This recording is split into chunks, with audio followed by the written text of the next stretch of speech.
Yang berikutnya, menurut pasal 1 ayat 5, pasal 41 Undang-Undang Nomor 3 Tahun 97 tentang Peradilan Anak. Penyidik termasuk Pak Izin polisi ya. Penyidik adalah penyidik anak yang ditetapkan berdasarkan surat keputusan Kapolri atau pejabat yang ditunjuk Kapolri dan memenuhi syarat. Berpengalaman sebagai penyidik, tetapi yang dilakukan oleh orang dewasa yang berikutnya mempunyai minat, perhatian, dedikasi dan memahami masalah anak. Mengacu pada pasal tersebut di atas, dalam menangani perempuan dan anak adalah awak RPK dan Polri yang sudah dididik khusus. Jadi memang dididik khusus. Jadi tidak semua polisi kayak Pak Edi ini misalkan ya. Kalau penyidik mungkin semua polisi yang mempunyai surat keputusan bisa. Tapi kalau Pak Edi misalkan mengidentifikasi seseorang. Jadi itu mempunyai atau harus kejuruan khusus. Misalkan begini, anak sekalian, Pak Edi jari ini ada rumusnya, dan kebetulan di seluruh dunia rumusnya jari anak atau orang itu tidak sama. Nah, misalkan begini, Pak Edi nempelkan ini di meja ini. Di sini itu ada sidik jarinya. Pak Edi tidak bisa merumuskan. Dan yang merumuskan itu kepolisian yang ditunjuk khusus, yang mempunyai klasifikasi khusus, yang kejuruan. Rumusnya apa? Jadi makanya misalkan ada orang yang berbuat jahat, kalau meninggal pasti kejahatan itu tidak ada yang sempurna. Pelakunya misalkan nggak ngaku ternyata. Nah, padahal di situ itu ada sidik jarinya, rumusnya ada. Nah, setelah dilihat di komputer, sidik jari itu rumusnya itu pemiliknya siapa, bisa dilihat. Jadi bisa dilihat kan. Jadi sekarang modern sekali. Jadi seperti itu anak sekalian. Jadi anak sekalian, Pak Edi memohon jangan sampai berbuat yang tidak, yang berbuat salah, yang berbuat yang melanggar hukum, intinya seperti itu ya. Lanjut. Nah, ini kan untuk menangani korban, cara-cara untuk menangani korban mungkin mohon maaf untuk pengetahuan bagi Bapak Ibu guru, barangkali ada, tapi mudah-mudahan tidak ada. Nah, diamati apakah anak dalam kondisi trauma atau tidak. Nah, biasanya kalau anak itu psikisnya apa ya, mobil, tidak tentu dan sebagainya. Anak bisa dibawa ke PPAT untuk visum dan sebagainya, dia tidak mengalami trauma atau psikis dan sebagainya. Yang berikutnya mungkin bisa dirawat 3-7 hari, ditempatkan di shelter, itu maksudnya tempat khusus. Setelah pulih trauma dibuat berita oleh Polwan. Jadi anak sekalian, untuk di Polsek Krian itu tidak ada unit yang menangani perempuan dan anak, tapi yang ada di Polresta Sidoarjo, tingkat Polres, karena yang menangani Polwan. Meskipun Polwan, di Polsek Krian ada Polwan 2, tapi tidak mempunyai surat keputusan atau menangani masalah itu. Jadi yang ditunjuk oleh sekalian. Jadi ditunjuk khusus penyidik perlindungan perempuan dan anak. Jadi khusus di tingkat Polres. Lanjut. Ada nih, mohon izin untuk pengetahuan saja, mungkin Bapak Ibu guru atau kita bersama ini. Kalau ada korban bisa di rumah sakit atau bisa komunikasi atau berhubungan dengan polsek, telepon monggo. Lanjut. Nah ini menangani kalau pelakunya anak ini.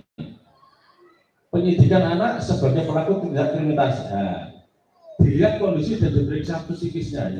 Jadi anak sekalian, intinya jangan melakukan perbuatan yang melanggar hukum, melanggar norma, melanggar peraturan dan sebagainya. Kalau seandainya ada, memang diberikan hak untuk didampingi penasihat hukum atau pengacara, boleh. Ruangannya khusus, beritanya telah dilengkapi kamera atau direkam ini kalau sampai di lanjut sampai ke ranah hukum seperti itu. Nah, tersangka diberi acara atau di BAP oleh poluan. Jadi yang menangani memang poluan karena memang masih anak-anak, ditempatkan di ruang khusus, ya, tempatnya khusus. Lanjut. Nah, terus kewenangannya Pak Polisi, kewenangannya Polri ini dalam menyangkut tindakan terhadap anak yang bermasalah dengan tindak pidana ya dilakukan sesuai pasal ini yang mengatur ya. Pasal 44, 45 tentang perlindungan anak. Wewenang penahanan terhadap anak yang diduga keras melakukan tindak pidana berdasarkan bukti yang cukup. Penahanan dapat dilakukan paling lama 20 hari. Nah, jadi anak sekalian, kalau anak-anak sekalian sampai melanggar hukum itu sudah diatur. Pertama jadi kalau sampai lanjut, kira-kira anak sekalian mau? Nggak mau kan? Nah, karena sanksinya berat.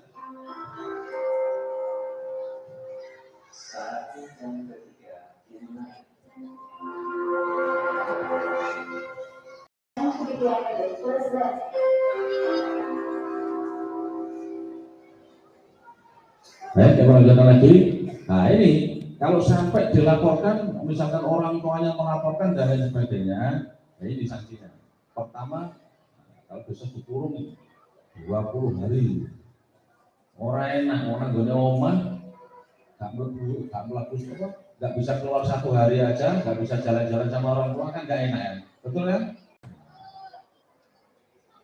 Yang berikutnya ya, jika pemeriksaan belum selesai, dapat diperpanjang kepada penuntut umum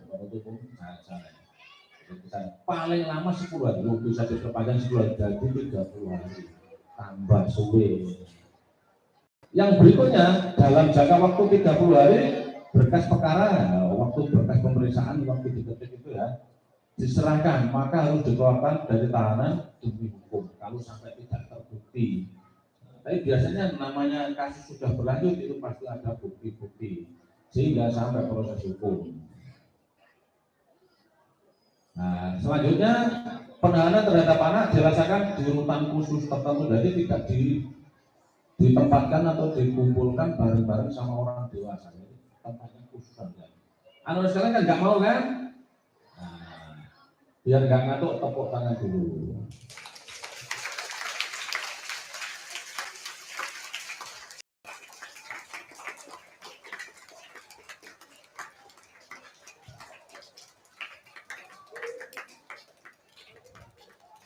Setelah itu, penahanan setelah mempertimbangkan kepentingan anak atau kepentingan masyarakat.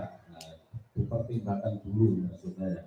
Jadi tidak karena korbannya anak harus hati-hati. Makanya anak sekalian, yang intinya anak sekalian jangan sampai berbuat yang melanggar hukum atau melanggar aturan baik di rumah, di sekolahan, ya, atau di luar atau dimanapun anak sekalian berada, jangan sampai melanggar peraturan yang berlaku. Nah ini alasan penahanan harus dinyatakan secara tegas dalam surat perintah penahanan. Ini bahasa hukum semua ya. Nah ini sudah disampaikan tadi. Tempat penahanan harus dipisahkan dari tempat penahanan orang dewasa. Selama anak ditahan, kebutuhan jasmani, rohani, sosial anak harus tetap dipenuhi.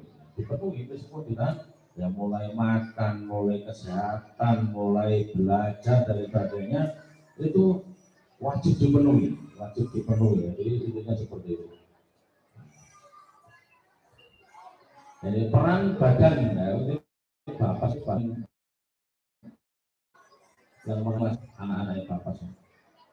Dalam proses pendidikan, pembimbing kemasyarakatan dari Bapas berperan melakukan penelitian kemasyarakatan, Litmas guna membantu memperlancar tugas penyidik. Bahasa hukum semua nih Bu, pengetahuan aja nih. Yang berikutnya pasal 5 ayat 1 ayat 2. Umur umur 0 sampai 8 tahun tidak dipidana. Kalau masih tidak dipidana 0 sampai 8 tahun. Dikembalikan ke orang tua kecuali orang tua asuh. Tapi kalau sudah melanggar pasal ini, pasal 26 ayat 3 dan 4, contoh pasal 24 ayat 1, umur 8 sampai 12 tahun diancam hukuman ini. Kalau sampai berat, ya, sampai mungkin membunuh orang, pelakunya umurnya sampai ini 8 sampai 12 tahun ya. Umurnya 8 sampai 12 tahun. Kalau seandainya pelakunya itu yang melakukan pembunuhan itu seorang anak, nah, ancamannya itu sangat berat sekali ini. Hukuman mati seumur hidup atau diserahkan kepada negara. Aturan seperti itu, aturannya seperti itu aja. Jadi sangat berat sekali. Jangan sampai begitu sekali saja sampai melakukan seperti itu, sudah pasti masa depan anak-anak insya Allah hancur. Jadi apa yang dicita-citakan anak-anak sekalian kalau sampai melakukan itu pasti tidak akan tercapai. Kalau umur 8 sampai 12 tahun, nah, kemudian pada orang tua, wali orang tua atau wali murid atau wali siswa, nah, seperti itu. Terus menjadi anak negara, diserahkan negara, jadi tanggung jawab negara. Terus diserahkan ke Departemen Sosial. Kalau yang pasal 26, nah ini sudah disebutkan tadi ya, umur 12 sampai 12 tahun diancam hukuman mati seumur hidup atau sekurang-kurangnya 10 tahun. Paling titik seperti itu, makanya sanksinya berat sekali anak-anak. Umur 12 sampai 18 tahun. Di tengah maksudnya apa? Kalau dia divonis 20 tahun, ya berarti ini 10 sangat berat kan sekarang. Jadi kalau melihat seperti ini ngeri, pada ngeri. Jadi anak sekalian jangan sampai melakukan hal-hal yang melanggar hukum dan melanggar peraturan. Lanjut. Nah, sementara sampai di sini mungkin ada ditanyakan sebelum Pak Edi menyampaikan lagi. Loh, kan ngomong. Jadi jangan malu-malu, jangan takut ya. Jadi anak sekalian, yang penting anak sekalian tidak melanggar hukum. Jangan takut sama Pak Polisi. Tapi kalau melanggar hukum, ya wajib takut. Karena apa? Karena kalau sudah diproses sampai sidang pengadilan, sanksinya berat sekali. Ayo siapa yang tanya? Gak apa-apa. Maju ke depan, nah, biar didengarkan. Nanti kalau Pak Edi ke situ, gak apa-apa. Maju ke depan. Pinter. Ayo, calon penggantinya Pak Edi nih. Ayo, gak apa-apa.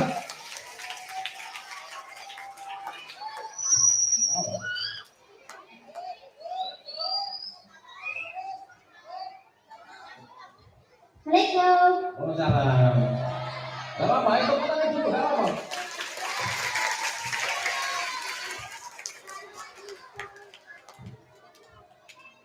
Gak apa-apa, pakai itu gak apa-apa. Dia didengarkan sama.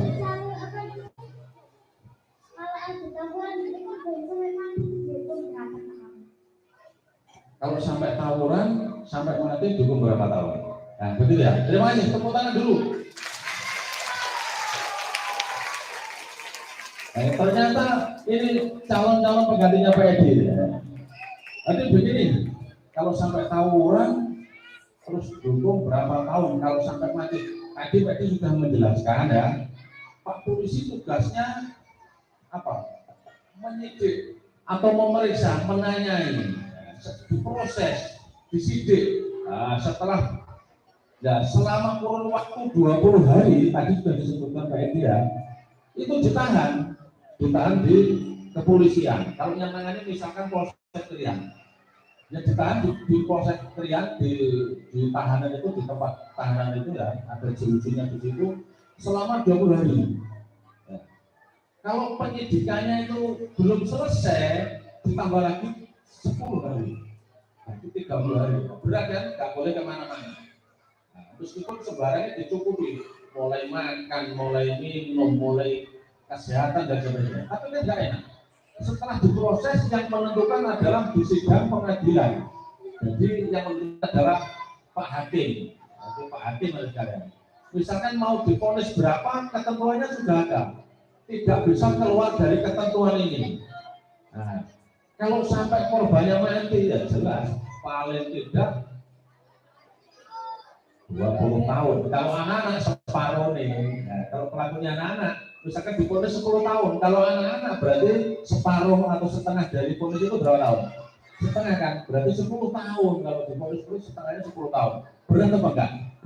Nah, 10 tahun kalau untuk pendidikan, ya, misalkan setelah dasar 3 tahun SMP, 3 tahun lagi SMA, 10 tahun sudah sarjana kalau sekolah. Misalkan pada saat dilaksanakan penahanan saat ini 10 tahun ke depan, nah, sudah besar.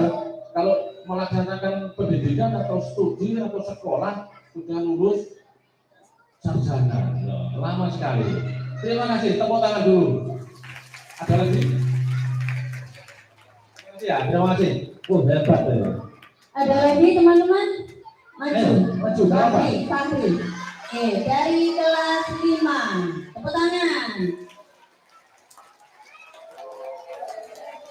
Kakak-kakak dan adik-adik didengarkan ya. Pak, kalau mencuri hukumnya apa saja? Kalau mencuri. Nah, kalau mencuri hukumnya misalkan divonis, kalau ancamannya kan di atas 5 tahun. Jadi tergantung Pak Hakimnya, jadi yang menilai, yang memutuskan dari Pak Hakim pada saat di sidang pengadilan. Hukumnya di sana itu misalkan divonis 3 tahun misalkan, selama 3 tahun di lembaga pemasyarakatan. Di situ ya namanya hukum itu tidak enak, tidak boleh kemana-mana. Disambangi keluarganya pun juga terbatas, paling tidak seminggu sekali atau 1 bulan sekali harinya ditentukan. Misalkan setiap hari Kamis minggu keberapa, nanti tidak boleh setiap hari. Ditentukan dari pihak lembaga pemasyarakatan. Di situ ya disuruh mungkin selama kurun waktu itu diajari, diberikan bimbingan atau pelatihan, tergantung dari anak. Kalau misalkan anak ya dididik, dipenuhi kebutuhan sekolahnya dipenuhi. Kalau pelakunya orangnya dewasa, diberikan pelatihan, misalkan perbengkelan atau menjahit, atau mungkin bahkan memasak, dengan harapan negara setelah pelaku kejahatan itu kembali ke masyarakat, jadi tidak akan melakukan kejahatan lagi, sudah mempunyai kecakapan khusus, sehingga tidak akan melakukan lagi, tidak mencuri lagi, karena sudah bisa, misalkan sudah bisa kerja di perbengkelan, atau sudah bisa menjahit, atau bisa untuk pertanian, sehingga dengan harapan negara itu untuk para pelaku bisa kembali ke masyarakat dengan normal, bisa kembali menjadi warga masyarakat yang normal kembali. Terima kasih. Ada lagi? Makanya apa? Makanya, tepuk tangan dulu, gerakannya kok.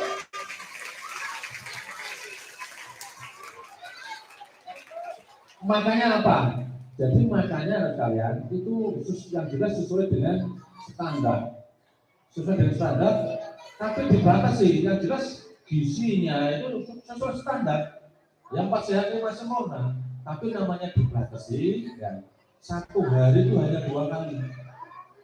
Nah, 1 hari hanya 2 kali, nggak bisa diterima ya. 1 hari hanya 2 kali, pagi dan sore, malam tidak. Nah, namanya pelaku lah. Nanti kalau pelaku enak-enak kok dikasih makan yang enak, dikasih sembarang lah, melakukan lagi.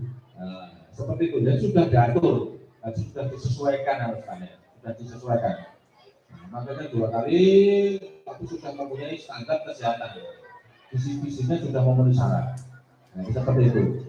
Menunya macam-macam kita ganti, ada pecel, mungkin ada nasi campur, minumnya mungkin teh hangat. Ganti-ganti ya sekalian. Jadi sesuai dengan makanan sehari kita itu sama disesuaikan. Bisa diterima? Ada lagi? Terima kasih ya.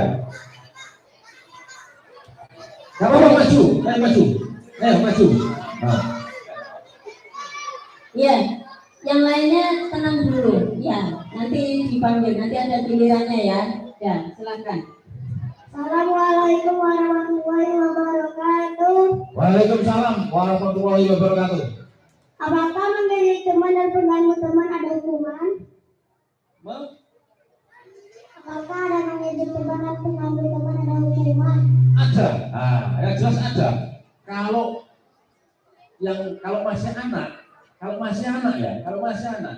yang melaporkan mesti orang tuanya, bapaknya, bisa ibunya, bisa kakeknya, kakaknya, dan sebagainya. Nah, misalkan mengganggu teman dengan jalan begini misalkan, tak serobong ngeblok, terus jatuh. Setelah jatuh luka. Nah, setelah luka divisum, kan ada buktinya. Divisum itu dibawa ke rumah sakit, bisa ke puskesmas ya. Setelah itu ada buktinya, lah orang tuanya tidak terima, ya masuk diproses dan sebagainya. Bisa dipercaya ya, dimengerti ya. Nah, ancamannya ini kalau umurnya pelakunya misalkan 12 tahun sampai 18 tahun, pelakunya misalkan umurnya 12 tahun, nah ini ancaman hukumnya ini diancam hukuman mati atau seumur hidup atau 10 tahun. Bisa dilihat dari permasalahannya, ya, Jadi sudah diatur semua nih di undang-undang ini, diatur semua. Jadi seperti itu. Nah, makanya harus sekalian jangan sampai terjadi karo koncone olok-olokan apa bully, kalau bahasanya sekarang kan bully, ya, dibully, dikerecei, digojloki misalnya, sampai menyangkut nama orang tua misalnya, sampai menyangkut nama ibunya, oh ibuku begini, atau bapak begini, jangan harus sekalian. Nanti kalau sampai diproses hukum itu sampai fatal harus sekalian. Jadi jangan sampai, karena apa? Semuanya sudah diatur di sini di undang-undang, ada sanksi-sanksinya. Ada sanksi-sanksinya.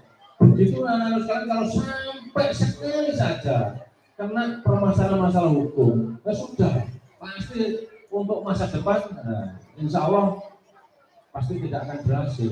Karena apa? Sudah ada jalan catatannya. Itu seperti itu. Ada lagi? Sudah? Terima kasih ya. Baik. Dulu. Mohon maaf karena waktunya kurang sedikit ya, karena sudah jam 9 kurang seperempat. Mungkin dari kami ada pertanyaan, karena kelas-kelas teman-teman ini sudah mulai remaja, mungkin ada rasa ingin tahu, rasa keponya itu tinggi sekali, terutama yang pegang gadget atau HP. Nah, tapi naudzubillah ya, semoga tidak ada di antara kita, di antara anak-anak, jika ada siswa melihat film dewasa mungkin ya, itu kalau sepengetahuan kami itu kalau tidak salah memasukkan data-data yang harus disetujui oleh aplikasi atau akun yang dimaksud yang mau dilihat. Nah, itu sepengetahuan kami betul apa tidak bisa dilacak oleh pihak kepolisian? Bisa. Sampai saat ini begini harus kalian. Jadi jangan sampai anak sekalian atau semuanya, misalkan di situ meretas atau mengeluarkan kata-kata yang tidak enak yang ditujukan seseorang. Karena untuk saat ini sudah ada undang-undang IT. Nah, anak sekalian ya, perlu diingat ya, sudah ada undang-undang IT, sudah diatur, dan di kepolisian dibentuk unit khusus yaitu cyber, ada patroli cyber. Misalkan di tingkat Polres itu ada. Jadi misalkan yang ngolong-ngolong itu siapa, akan tahu. Misalkan yang ngolong-ngolong pakai akun atau pakai nama samaran atau apa lain, itu bisa dilacak. Itu bisa dilacak. Nanti pelakunya siapa. Semakin HP-nya itu modern, mudah dilacak. Nah, ini saya ingatin, waktu kami pendidikan kejuruan kemarin masalah penanganan radikalisme, saya sampai tidak percaya bahwa rumah saya tunjukkan di Krian itu, saya tunjukkan alamatnya yang penting jelas. Begitu saya tunjukkan alamatnya jelas, saya kaget. Kayak Google Map tahu terus sampai rumah saya, sampai cek-ceknya rumah saya tahu, kok bener. Kok bisa? Memang ada unit khusus yang menangani itu. Saya terus sampai ke rumah, dalamnya rumah. Pak Edi jawab dengan jujur. Pak Edi, kalau sekarang saat ini ada di rumah siapa? Saya bilang tidak ada. Ya memang pada saat itu memang anak nggak ada sekolah semua, nyonya ngajar nggak ada. Setelah itu kebetulan nyonya saya itu pulang ke rumah. Ini ada nyonya saya mana? Nggak ada. Benar, mungkin pada saat itu pas pulang. Coba Pak Edi telepon istri saya. Pak Edi coba telepon istrinya. Saya coba saja. Loh, ternyata benar memang pulang sebentar. Ya Allah, sampai segitu canggihnya. Makanya jadi anak sekalian, atau mungkin dari Bapak Ibu, mungkin dari wali siswa dan sebagainya, jangan sampai ada misalkan mau ujaran kebencian dan sebagainya. Nanti kalau korbannya lapor dan sebagainya itu bisa dilacak, bisa disidik, ada undang-undang IT. Jadi makanya kalau anak sekalian juga main HP, kalau belum pada saatnya, misalkan tayangan-tayangan untuk orang dewasa, jangan anak sekalian, jangan. Nanti kalau sampai ada sesuatu hal, bisa diproses, kasihan anak sekalian. Jangan sampai undang-undang yang mengatur sekarang itu lengkap banget, lengkap. Jadi sementara seperti itu. Iya, baik, terima kasih. Jadi sedikit kami menyimpulkan, mungkin nanti ada koreksi dari Bapak. Anak-anakku, diperhatikan. Jadi mari kita koreksi ya diri kita sendiri yang kemarin memanggil teman dengan sebutan yang kurang baik atau bertengkar dengan teman sehingga menjadikan teman itu sakit, baik itu sakit hati maupun sakit fisiknya. Main pun juga harus yang aman, tidak berbahaya. Karena tadi saya simak hukumannya kalau sudah usia 8, kalau usia 8 itu sekitar kelas 2 atau kelas 3, insya Allah itu dikembalikan kepada orang tua, itu artinya tidak boleh sekolah ya. Tidak boleh sekolah. Jadi kalau sudah melanggar hukum,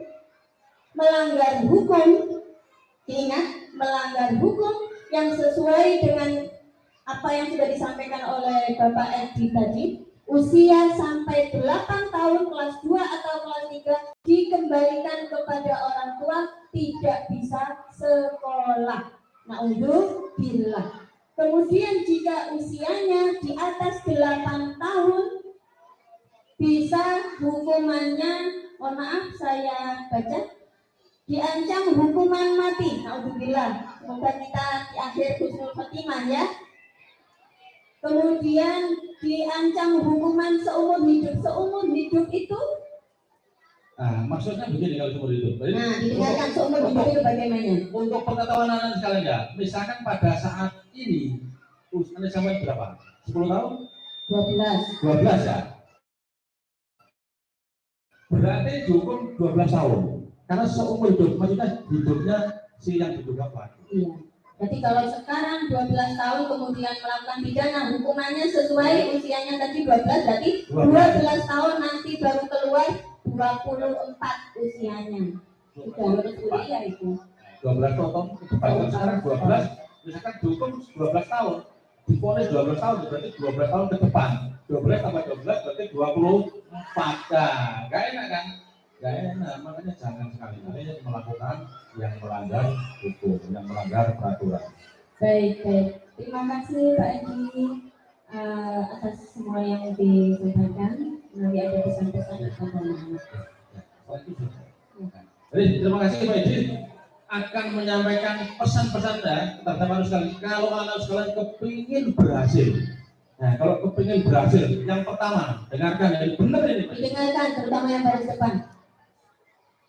Yang pertama ya, jangan sekali-kali berani sama orang tua kandung, bapak atau ibu yang melahirkan anak sekalian. Pertama, jangan sekali-kali berani sama orang tua kandung, bapak atau ibu. Kalau laki-laki bapak, jangan sekali-kali berani sama bapak ibu, baik di sekolahan atau mungkin di pondok pesantren dan orang yang lebih tua. Nah, mungkin anak sekalian sama kakeknya, neneknya, kakaknya, yang penting orang lebih tua. Bahasanya harus santun. Jadi bahasanya jangan kasar. Jadi sopan santun. Kita kan orang timur. Jadi sopan santun. Yang ketiga, jangan meninggalkan sholat. Jangan meninggalkan sholat. Kalau berdoa, jangan meninggalkan sholat. Saya yakin ini anak sekalian adalah muslim semua. Di antara nanti lihat ya, kalau nggak kita lihat nanti Pak Edi. Pak Edi paling lama 4 tahun 5 tahun sudah pensiun. Nanti saya ke depan insya Allah anak sekalian itu pasti akan jadi orang yang berhasil. Amin ya rabbal alamin. Akan menjadi pejabat. Bahkan ada yang menjadi TNI Polri negara Pak Edi. Bahkan pangkatnya lebih tinggi. Amin. Jadi terima kasih itu yang bisa Pak Edi sampaikan. Kurang lebihnya mohon maaf. Mudah-mudahan dapat bermanfaat bagi Pak Edi sendiri maupun anak sekalian. Terima kasih. Wabillahi taufiq wal hidayah. Wassalamualaikum warahmatullahi wabarakatuh. Warahmatullahi wabarakatuh. Terima kasih kepada Bapak Edi dari Polsek Krian. Baik. Anak-anakku yang kami banggakan, semoga apa yang sudah disampaikan oleh Bapak Edi bisa bermanfaat untuk kita semuanya. Kita menjadi pribadi yang lebih baik, dan lebih baik lagi. Amin ya rabbal alamin. Pastinya semuanya pengen jadi anak yang sukses ya.